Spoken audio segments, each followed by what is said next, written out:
Hello and welcome back to episode 39 of Very Fun Adventures. It has been a very long time since I have come to you last. So if you are a returning viewer, thank you for sticking with me and coming back. And if you are new to the channel, thank you for coming to check out the podcast. So for those of you who don't know me, my name is Tanya and I live in southeast Minnesota with my family on a fruit farm called Firefly Berries, where we grow primarily strawberries and Concord grapes and a few other small fruits. But then I also grow plants that I use to dye my yarn line, Very Fun Yarns. So, as you can imagine, being that we are on a farm, the last time I came to you was, I think, about 2 months ago in early to mid-May. And since then, it has been a full spring, early summer of farm work to some degree, but also just like dealing with farm issues. So if you are not aware of what's happening weather-wise here in my state of Minnesota, we are in a drought. We have received probably like 1.3 inches of rain here at the farm, I'm thinking, since Mother's Day, which was like May 14th. So in 2 months, we have received not much more than an inch of rain, which is very little. Usually you want to have at least an inch of rain a week to have plants growing well. So because of that, we pretty much lost our entire strawberry crop this year. Normally we have like 3,000 to 4,000 pounds coming out of the field, and we had about 150 for the whole season. And then we spent a lot of time watering plants, trying to save baby plants for next year. And with all of that, the work was different. Oh, and then we had the bad air quality from the wildfire smoke coming down from Canada. So some days we'd be out watering with a mask on, and it was a lot. And then you put that in there. Besides that, my husband had to travel for work for 2 weeks overseas, which was kind of crazy right in the middle of it. And then I got the wonderful pleasure but busy week of Zombie Knitpocalypse, which is a wonderful yarn retreat here in Rochester, Minnesota. So that was really fun and busy.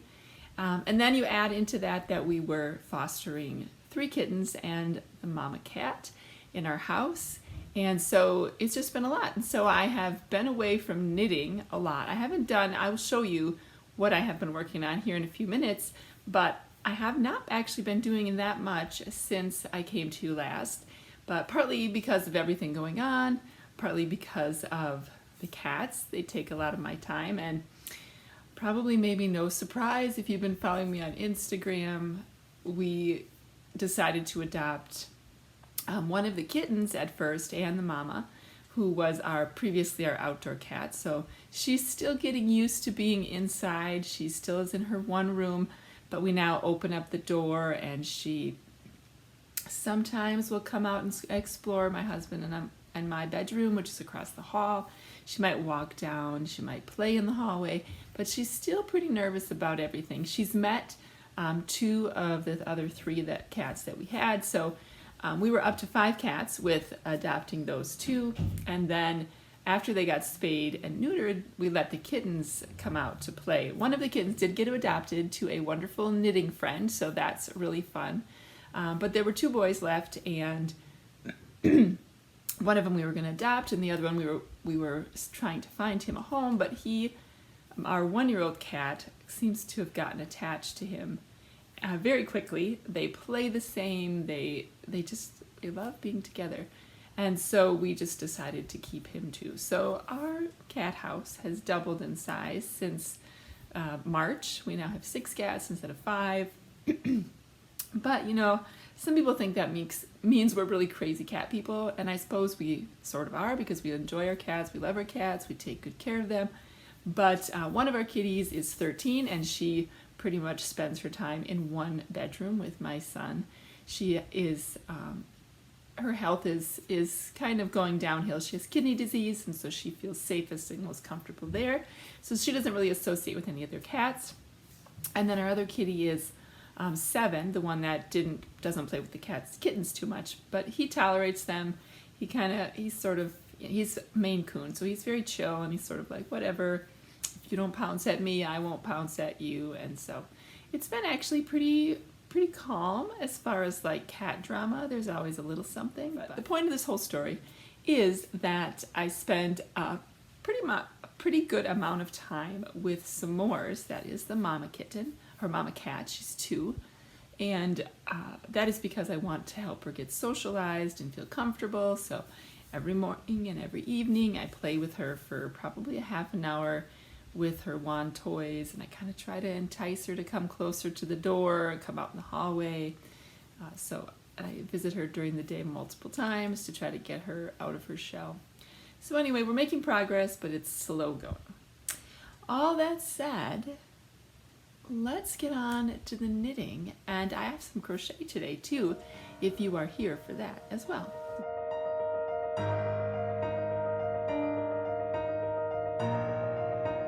So what have I finished since I came to you last? I actually finished, if you recall, I was working on the Tesoro tee, which is a pattern by Isabel Kramer, and I was working on that in some secret yarn. So I didn't show you the last time. I showed you kind of black and white.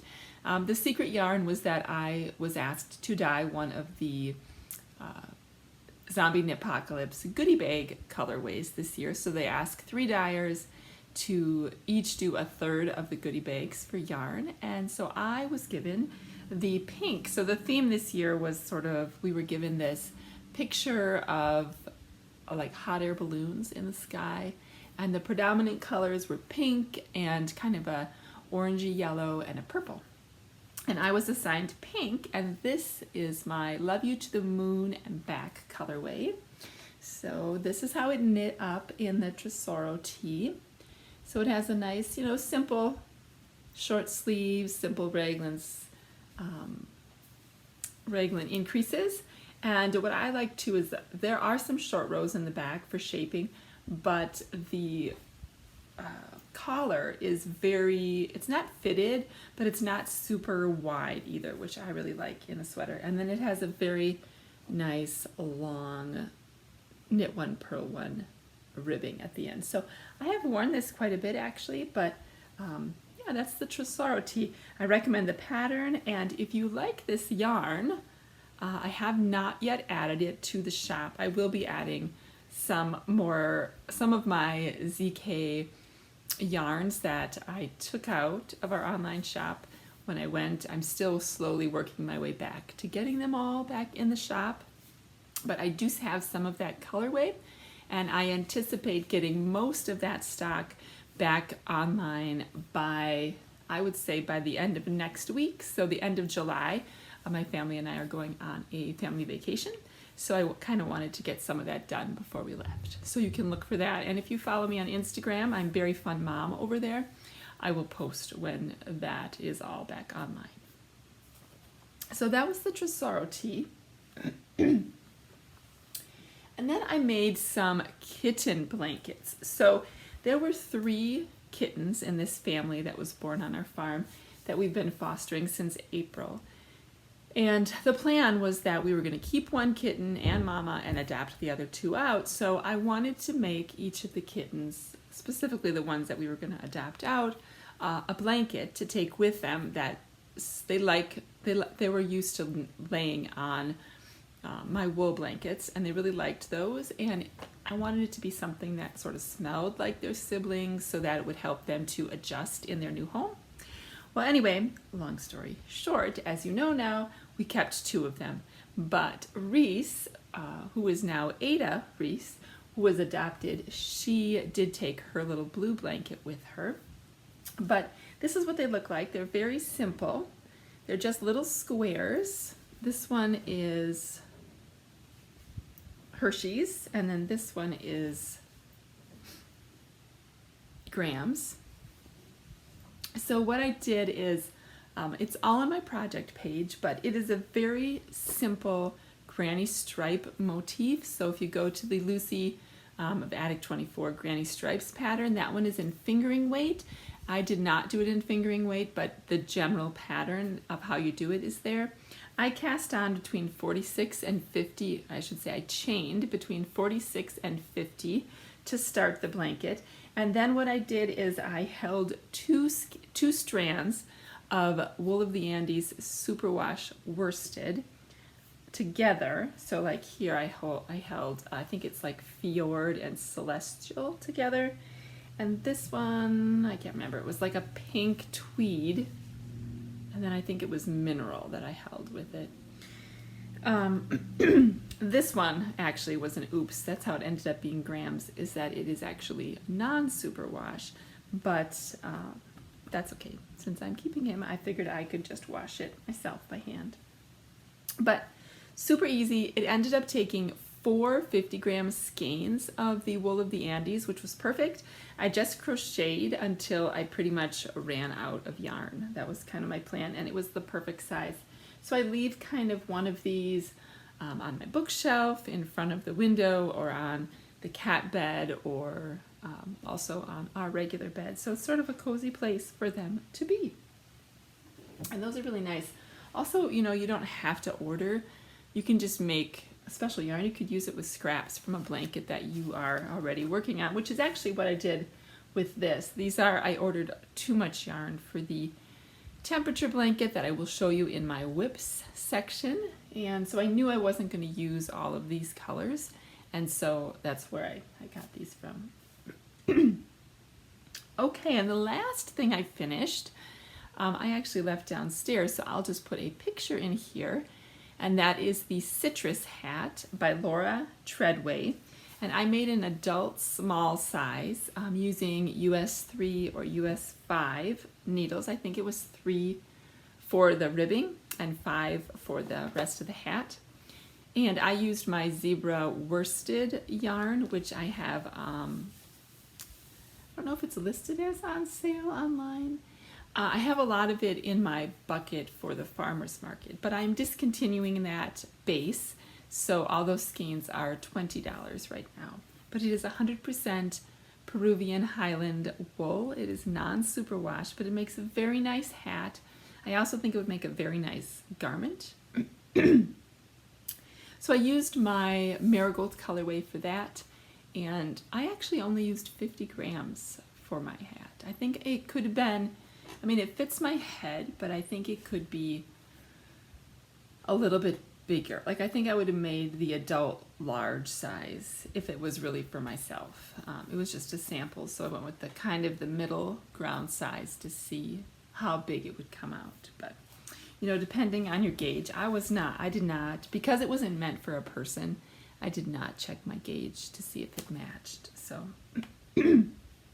so those were so I made 3 blankets, the t-shirt, and the hat. So I did complete 5 things since the last time I came to you, which brings me to the topic of this podcast, and that is deadline knitting or making or crocheting, or however you want to say it. I feel like I have been doing a lot of deadline crafting, and that has left me feeling kind of, I don't know what the word is, meh. Kind of, my mojo has been kind of low. So the t-shirt, I did enjoy it, but I was making it specifically for Zombie Knitpocalypse. So I had this deadline that I had to finish it by. The kitten blankets, I did have a deadline because I thought they were going to be adopted and I wanted them to be done for when they were adopted. Now those took minimal amounts of time, so that wasn't too stressful. But the other thing that I am working on that will move into whips here, and we'll keep talking about the deadline knitting, is my son's temperature blanket. And if you have been with me for a while, you will know that I like to make a blanket for my children when they graduate from high school that is a temperature blanket based on the first year of their life. So my oldest child, I did a corner to corner crochet blanket. And that crochet went pretty fast, but sometimes crochet doesn't agree with my hands. My wrists get sore. So I thought, well, I'm going to do knitting. And I did start this blanket far in advance, but I don't know. it's a big project, and I always underestimate how long it's going to take. I don't know about you. If you're one of those people, tell me your story below, because I know you're out there and you understand. So I have actually done a ton on this blanket since I've come to you last, but I mean, I'm enjoying it for the most part, but I also am sort of like, oh, is it ever going to be done? So let me see if I can show you. So it's getting pretty big. So by the way, first off, look at my very fun, this is a large project tote. This is something new we're carrying. My mom makes these, and right now I think I sold out of all the large, extra large bags when I was at Zombie Knitpocalypse. My mom is working on more.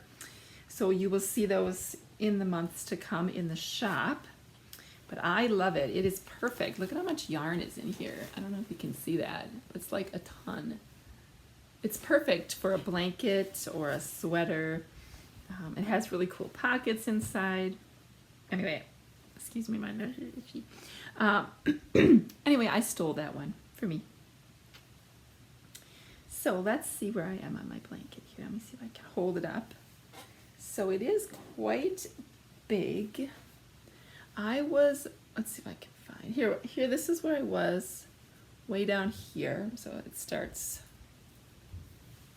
here's the beginning.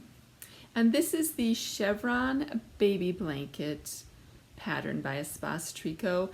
And I wanted it to be slightly wider, so I added a couple more repeats. And those notes are on my project page. But a temperature blanket, you know, every probably 8 degrees has a different color. So that's what you're seeing here. My son was born in November, so these are some of the kind of moderate temperatures. And then here, this really kind of blue, that is the coldest temperature. I think it's like 0 degrees Fahrenheit. So anyway, I was way down here when I came to you last 2 months ago, and I have done this much. So I don't know what that is. It's a lot. 2 feet?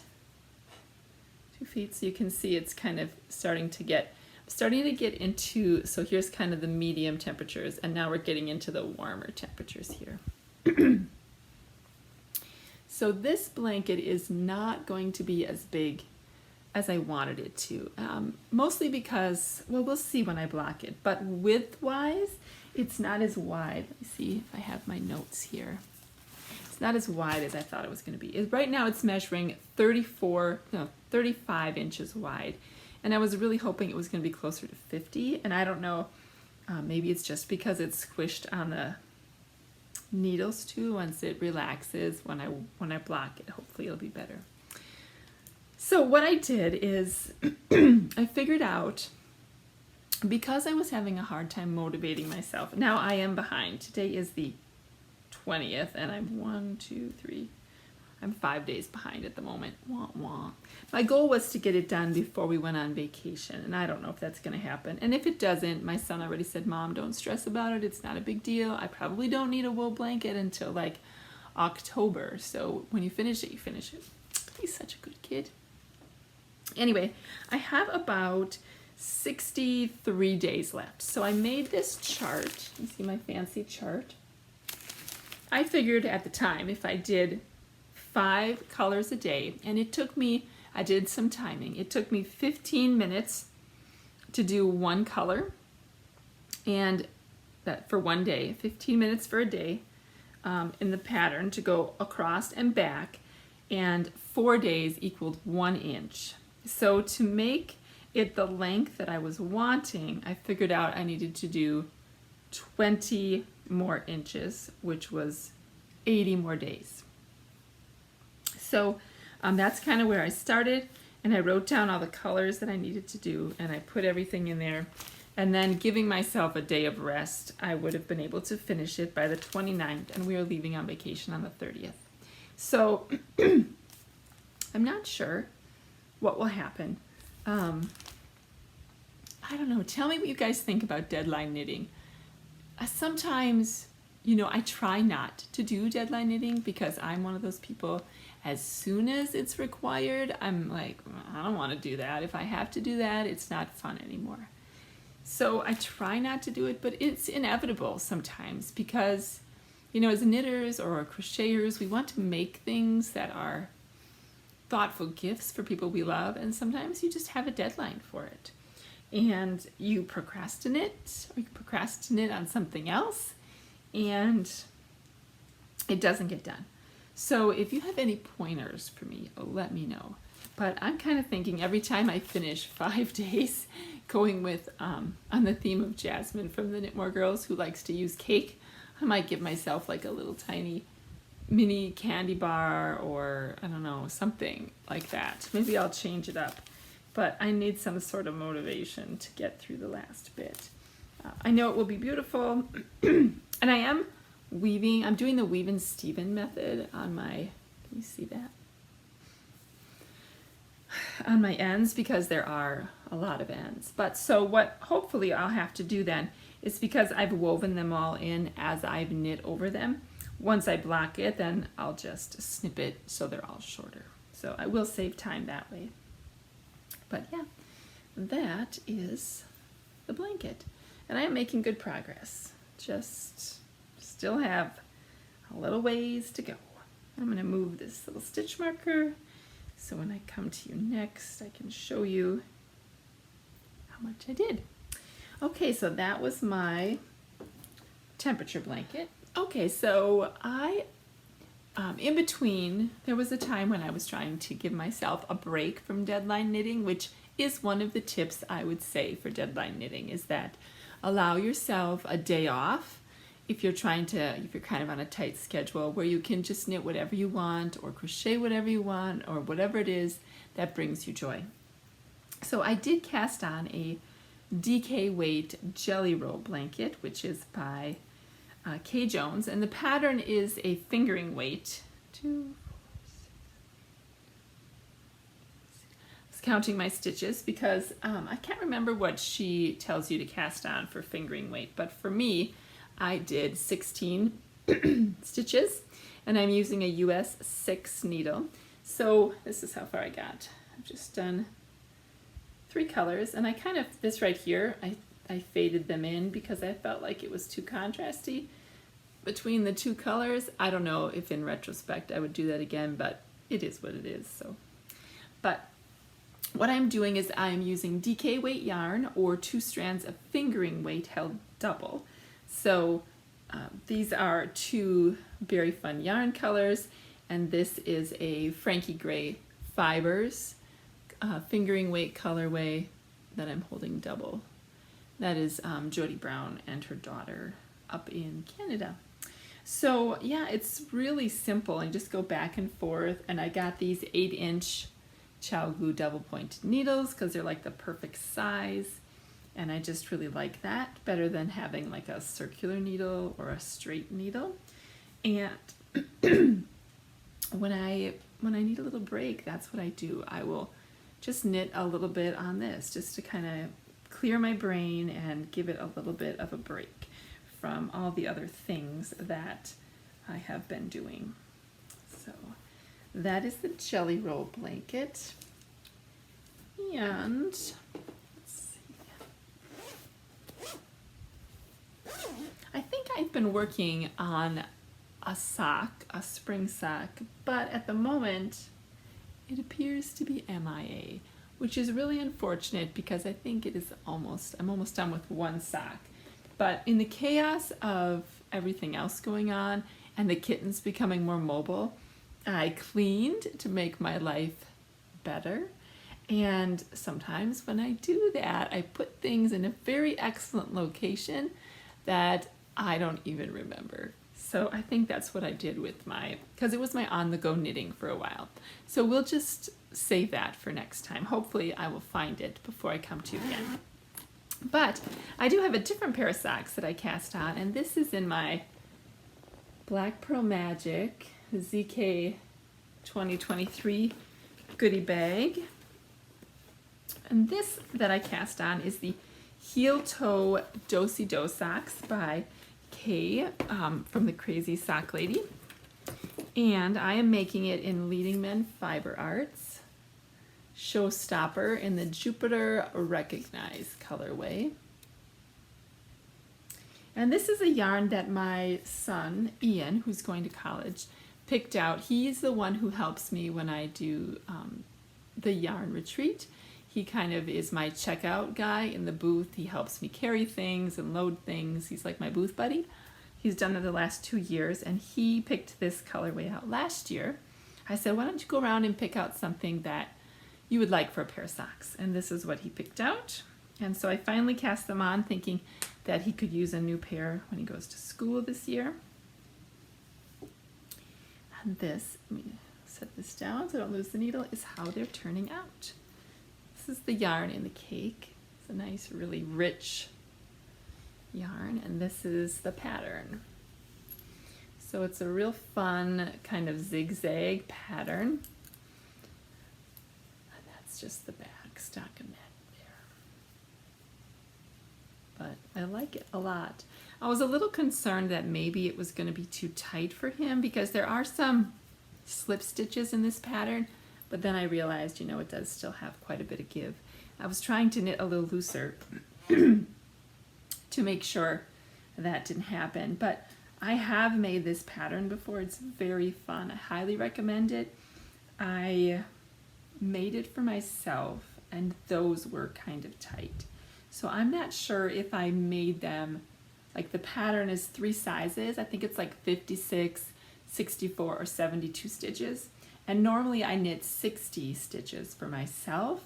And I'm kind of wondering if I did the 64 stitch pattern, but I modified it to be only 60 stitches. So that might be what I did. And then that would have explained why maybe I should have just gone with the 64 stitches. But so I like this a lot. I'm definitely probably going to take these on our vacation with us. And again, these are not stressing me out very much because the deadline is not there so much. You know, the tea stressed me out a fair bit trying to make sure that was finished. I finished it about 3 days before I needed it to be done. And then the blanket, I really want to get it done. Part of that is too, I know this year I said I was going to focus on blankets a lot, and I have been working on a lot of blankets. I don't know how you guys are doing with those. Leave a note below or visit in the Discord channel. Tell me how your blankets are going this year, if you're still enjoying it or how you're feeling about blankets. But I feel like blankets and large projects like blankets, it's inevitable that you lose your mojo in the middle sometime. One of the people on the Discord channel was saying how when they get down to the very last little percentage, it is the hardest because it's not quite at the end, but yet it's close to the end, and it just feels like, oh, is it ever going to be done? So I totally agree with that. I feel that completely. But hopefully when I come to you next time, I will have finished that blanket and have some other things to share with you. So I do want to talk a bit about, I've got my notes here, that's what I'm looking at. I do want to talk a little bit about what's to come, but I do want to just quickly say that I mentioned it before as far as in the Dyepots for my very fun yarns. If you follow my shop, if you are not on my email list yet, there is, if you go to the website, I'll link it below, you can sign up to be in my newsletter. And I don't send out updates very often, maybe once every 6 weeks-ish, depends on what's going on. But I will be, like I said, doing an update soon with all of those yarns that I did not sell at ZK. And also, if you did not get in on the Advent Countdown kits, this year I am doing the Nutcracker themed 25-day Advent Countdown kits. And those are mini skeins. You can do 10 gram or 20 gram. I did do pre-orders back in May, and those are closed, but I am dyeing extra of, I think, pretty much every base and weight.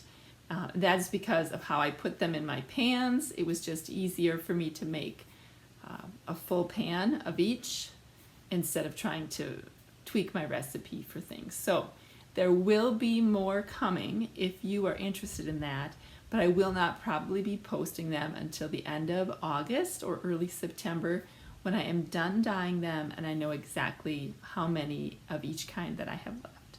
So, and those will come with a few goodies that are real tiny, and also a pattern that I am working on right now, which I haven't showed you. I have been working on that, but I will be looking for test knitters for that as well in the coming weeks. So that is what's going on in the pots. As far as what's to come for my knitting and making and for this channel for Berry Fun Adventures, I probably will not put out another podcast before I leave to go on vacation in another week and a half. However, I may do some kind of like a vlog video of packing and getting ready and trying to figure out what it is I want to make. So I don't know about you, but when you finish a big project like a blanket, or you're close to finishing a big project, I feel like my focus has been like 95% on that. And then I just get ready to cast on all the things. And the seasons are going to start changing here in Minnesota soon, and so I'm going to want to start casting on different things. So I'm sure I will be sharing lots of new things to come on the next video, maybe in the packing video. If you have any exciting new patterns or suggestions for things to make in the coming months that you want to share, as always, please post them down below. I'd love to chat and to see what you are working on.